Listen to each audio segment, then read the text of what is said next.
केंद्र सरकार अपनी 13 सेक्टर की प्रॉपर्टीज प्राइवेट कंपनियों को लीज पर देने जा रही है। इससे वो 6 लाख करोड़ रुपए जुटाएगी। शुरुआत गैस पाइपलाइन से हो रही है। हमारे लिए इस पॉलिसी को जानना बेहद जरूरी है, क्योंकि ये सीधे सीधे हमारी आपकी पॉकेट से जुड़ा हुआ मामला है। मान लीजिए कि आपके पास एक सुंदर सा होटल है, लेकिन उसके मेंटेनेंस के लिए आपके पास पैसे नहीं है, तो आपने उसे प्राइवेट कंपनी को किराए पर दे दिया। अब आपका होटल भी बना रहेगा और किराए के पैसे भी मिलते रहेंगे। सरकार की नेशनल मोनेटाइजेशन पॉलिसी यही कहती है। ये सुनने में, पढ़ने में तो बहुत अच्छा लग सकता है, लेकिन इस सरकारी एक्सपेरिमेंट के कुछ रिजल्ट हमारे सामने हैं। आइए उनसे रूबरू होते हैं। प्राइवेटाइजेशन के बाद पहला रेलवे स्टेशन बनकर तैयार हुआ है भोपाल का हबीबगंज स्टेशन। प्राइवेट हाथों में जाने से पहले इसका प्लेटफॉर्म टिकट 10 रुपए का था, अब 50 रुपए का है।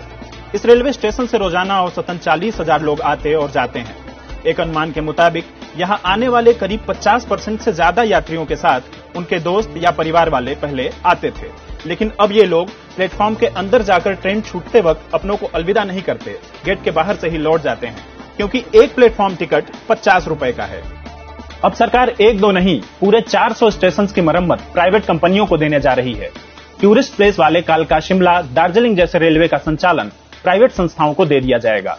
1400 किलोमीटर तक रेलवे ट्रैक भी लीज पर दिए जाएंगे। यहाँ सुविधाएं तो बढ़ेंगी, लेकिन रेट 10 रुपए से 50 रुपए हो सकते हैं। इसी तरह सरकार ने एक ट्रेन को प्राइवेट हाथों में दिया, नाम है तेजस। इसका टिकट मिलता है डायनेमिक फेयर सिस्टम से। मतलब ये है कि जितनी डिमांड उतना ज्यादा महंगा टिकट।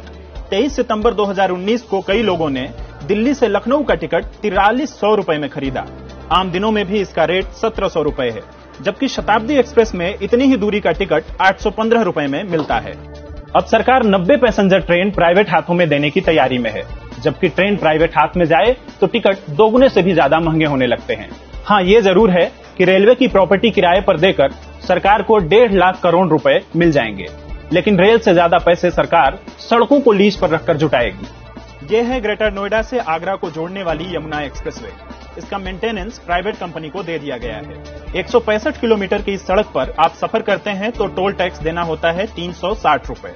किसी दूसरी सड़क पर इतने ही दूर जाने का आपको ज्यादा से ज्यादा 150 रुपए टोल टैक्स देना होता है। यानी सड़क का मेंटेनेंस प्राइवेट हाथ में तो टोल टैक्स दोगुना। लेकिन सरकार देश की 27% हाईवेज यानी करीब 27,600 किलोमीटर सड़क बनाने और मेंटेनेंस का काम प्राइवेट कंपनियों को देने जा रही है। सड़कें निजी हाथों में जाने से क्या टोल टैक्स ज्यादा देना पड़ेगा, इस सवाल के जवाब में अफसरों ने कहा कि यह कहना अभी सही नहीं है, क्योंकि टोल को नियंत्रित करने का फार्मूला अभी बनना बाकी है। फिलहाल सरकार सड़कों को लीज पर देकर 1,60,000 करोड़ रुपए जुटाएगी। रेल सड़क के बाद सरकार सबसे ज्यादा पैसे जुटाएगी आपके घर में जलने वाली बिजली से जुड़ी चीजों को लीज पर देकर। पावर ट्रांसमिशन यानी बिजली सप्लाई करने वाले खंबे, तार, इलेक्ट्रिसिटी मीटर जैसी चीजों को लीज पर रखकर सरकार 45,200 करोड़ रुपए जुटाएगी। इसी तरह पावर जनरेशन यानी बिजली बनाने वाली चीजों को प्राइवेट कंपनियों को दिया जाएगा। इससे सरकार को 29,832 करोड़ रुपए मिलेंगे। फिलहाल देश में रिलायंस, अडानी ग्रुप और टाटा ग्रुप प्राइवेट बिजली बनाने और सप्लाई करने का काम करते हैं। पावर के बाद बारी आती है आपके मोबाइल की। साल 1994 से ही सरकार स्पेक्ट्रम की नीलामी करती आई है। स्पेक्ट्रम वही नेचुरल रिसोर्स है जिसके जरिए मोबाइल या फोन से बातचीत होती है। 2016 के 4G स्पेक्ट्रम की नीलामी में सरकार की अपनी कंपनी BSNL बाहर हो गई थी। इसका नतीजा आज हमारे सामने है।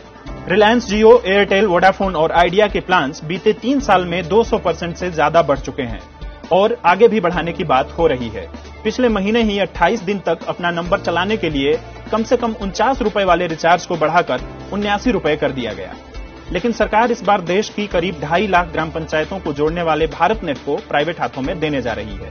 इसमें 2,86,000 किलोमीटर की फाइबर ऑप्टिक लाइन और 13,500 मोबाइल टावर हैं। इससे सरकार को 35,100 करोड़ रुपए मिलेंगे। अब बात नई पॉलिसी की शुरुआत 2,229 किलोमीटर में बिछी गेल की गैस पाइपलाइन की। ये वही पाइपलाइन है जिनके जरिए हमारे घरों में खाना बनने वाली PNG और गाड़ी में डलाने वाली CNG गैस पहुंचाई जाती है। फिलहाल 2 पाइपलाइन प्राइवेट हाथों में जानी तय हो गई है। पहली महाराष्ट्र के दाभोल से कर्नाटक के बेंगलुरु तक। इसके जरिए बेलगाम, धारवाड़, बेल्लारी, रामनगरम और बेंगलुरु समेत 10 जिलों के लोग जुड़े हुए हैं। इससे रोजाना 1 crore 60 lakh cubic metre gas supply होती है। दूसरी लाइन गुजरात के दाहेद से लेकर महाराष्ट्र के दाभोल तक है।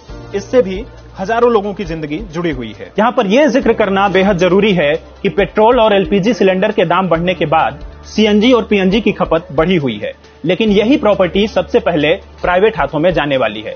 सरकार कुल 8,154 किलोमीटर गैस पाइपलाइन को प्राइवेट कंपनियों को लीज पर देने जा रही है। इससे 24,462 करोड़ रुपए उसे हासिल होंगे।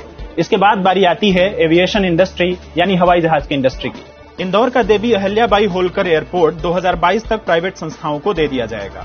2024 तक भोपाल का राजा भोज एयरपोर्ट, इसके साथ ही वाराणसी, रायपुर, भुवनेश्वर, अमृतसर, चेन्नई, तिरुपति समेत 25 एयरपोर्ट लीज पर दे दिए जाएंगे। इससे सरकार 20,782 करोड़ रुपए जुटाएगी। मोनेटाइजेशन पॉलिसी से खेल और हॉस्पिटैलिटी सेक्टर की चीजें भी प्राइवेट हाथों में जाएंगी। इनमें सबसे बड़ा नाम स्पोर्ट्स अथॉरिटी ऑफ इंडिया यानी साई के भोपाल सेंट्रल सेंटर का है।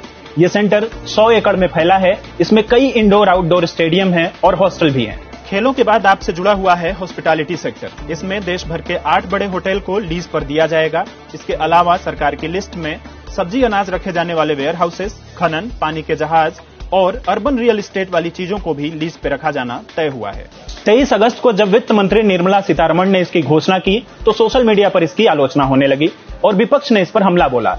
इसके जवाब में सरकार की ओर से अब तक 2 बातें कही गई हैं। पहली, वित्त मंत्री ने खुद इस मामले पर ट्वीट किया है।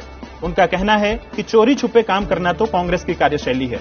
मोदी सरकार जो करती है देश की भलाई के लिए करती है। दूसरी, इस पॉलिसी के प्रधान आर्थिक सलाहकार संजीव सान्याल की बात। उन्होंने कहा कि सरकार के पास बहुत संपत्ति है, अगर वो इनको मोनेटाइज करती है और कुछ पैसे जुटाकर उसे नए इंफ्रास्ट्रक्चर पर निवेश करती है तो इसमें गलत क्या है। इन पैसों से कमजोर तबके को सपोर्ट दिया जाएगा। फिर सरकार अपनी संपत्ति को बेच नहीं रही है, केवल लीज पर रख रही है। सरकार ने फाइबर ऑप्टिक लाइन प्राइवेट कंपनियों को लीज पर दे रखी है, लेकिन सरकार की अपनी कंपनी बीएसएनएल आज खस्ता हालत में है। वर्ल्ड बैंक के चीफ इकोनॉमिस्ट रह चुके अर्थशास्त्री प्रोफेसर कौशिक बासु कहते हैं कि कोरिया जैसे छोटे आबादी वाले देश के लिए ऐसी पॉलिसी तो ठीक है, लेकिन भारत की संपत्तियों को इतने बड़े पैमाने पर लीज पर रखना ठीक नहीं होगा। आज के जानना जरूरी है में इतना ही। अगर आप किसी सब्जेक्ट पर जानना जरूरी देखना चाहते हैं तो मेल आईडी आपके स्क्रीन पर है। शेयर और डाउनलोड करें दैनिक भास्कर ऐप।